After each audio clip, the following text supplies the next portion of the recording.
Je me tourne maintenant vers Maëlys, qui est étudiante à Sciences Po Montpellier. Et c'est de Sciences Po Montpellier qu'est parti le mouvement étudiant fantôme, le mot dièse étudiant fantôme. Alors, comme beaucoup d'étudiants, vous vivez très très mal le confinement. Vous avez quitté le studio où vous habitiez parce que vous aviez des crises d'angoisse. À quoi ressemblait votre quotidien d'étudiante pendant le confinement ?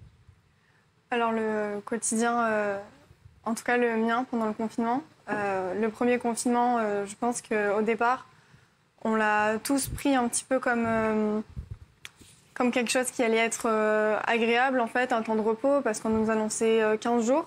Donc 15 jours, finalement, c'est des petites vacances.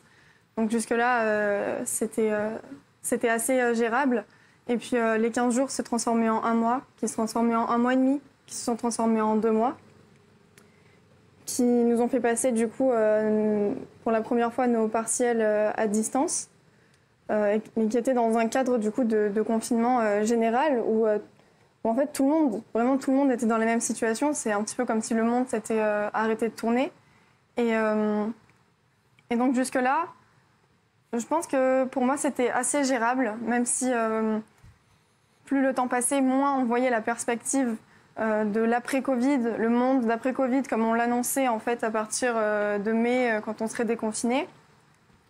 On a tous un peu pu relâcher l'été, ce qui, je pense, a fait du bien à énormément d'étudiants. Et l'annonce de pouvoir reprendre les cours à la rentrée dans un système hybride en 50%, la jauge de 50% d'étudiants, c'était une mesure qui, en tout cas, au sein de l'UFR Droit Sciences Politiques Montpellier, a été vraiment respectée et a été bien intégrée par les étudiants, puisque ça permettait de laisser le choix à ceux qui voulaient venir de pouvoir venir et à ceux qui préféraient être à distance, être chez eux, de l'être.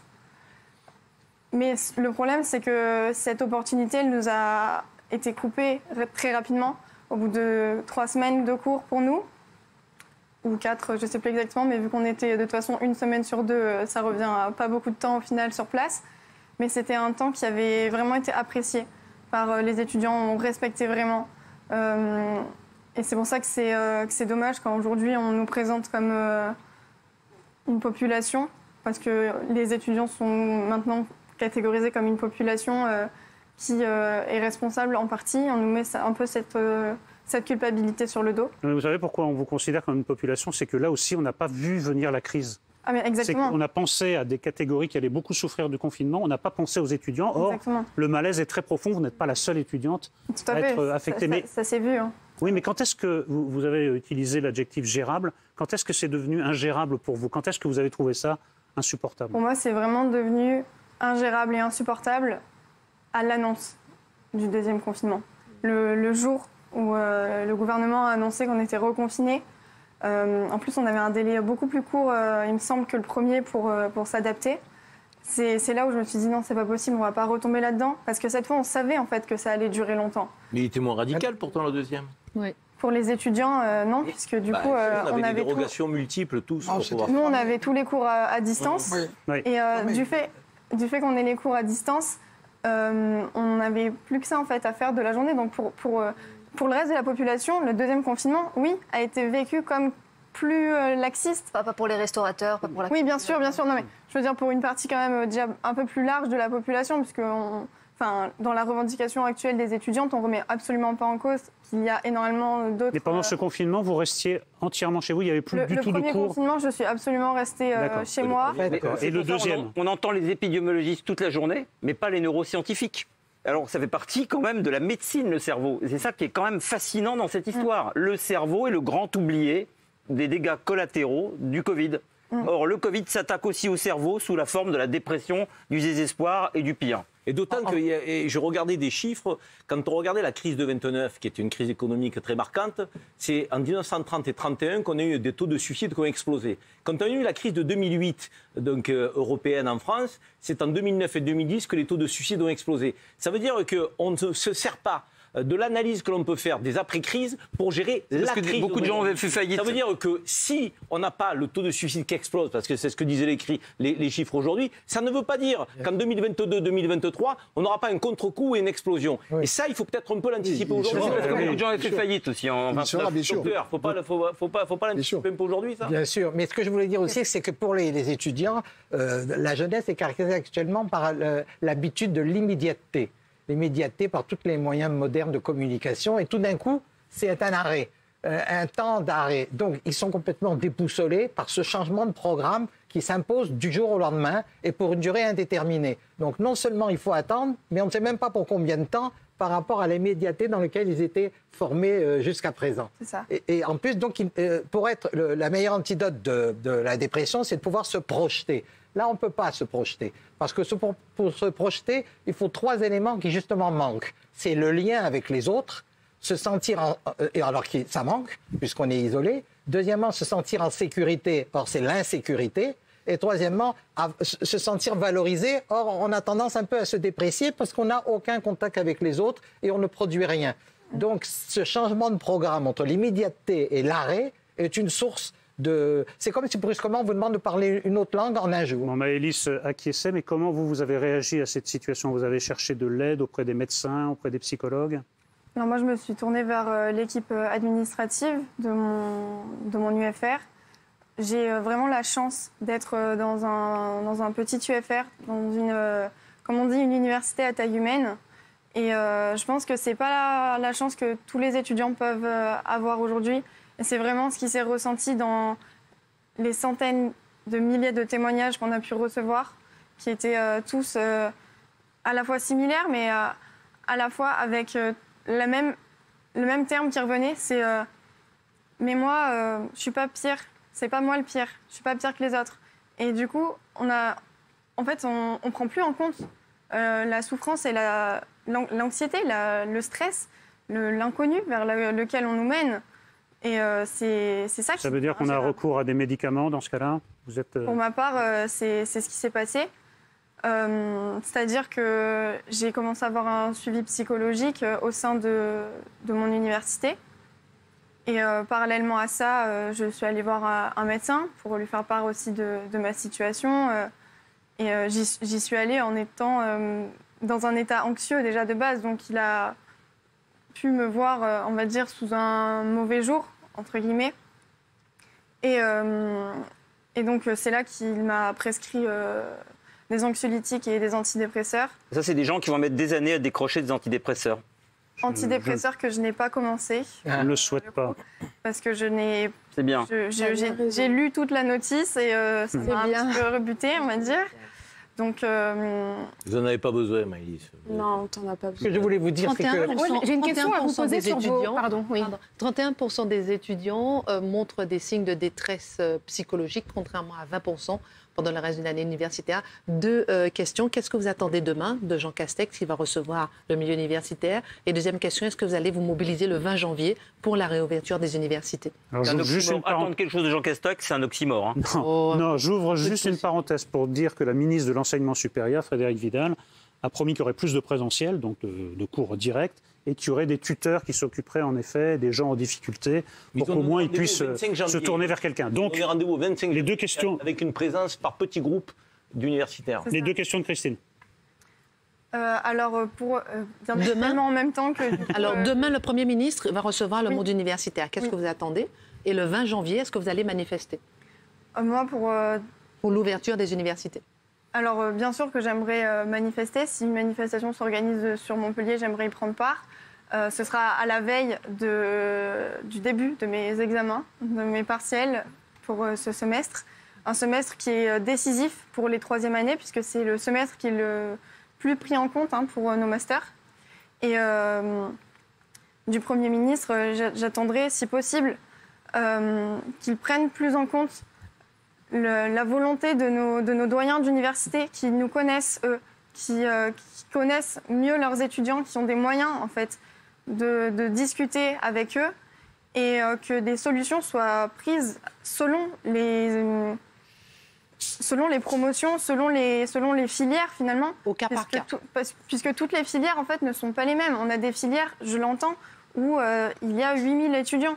Donc bien sûr que c'est pas la même chose qu'une filière où, comme dans la mienne, où on est maximum 130. Bien entendu. Donc c'est pas du tout la même chose.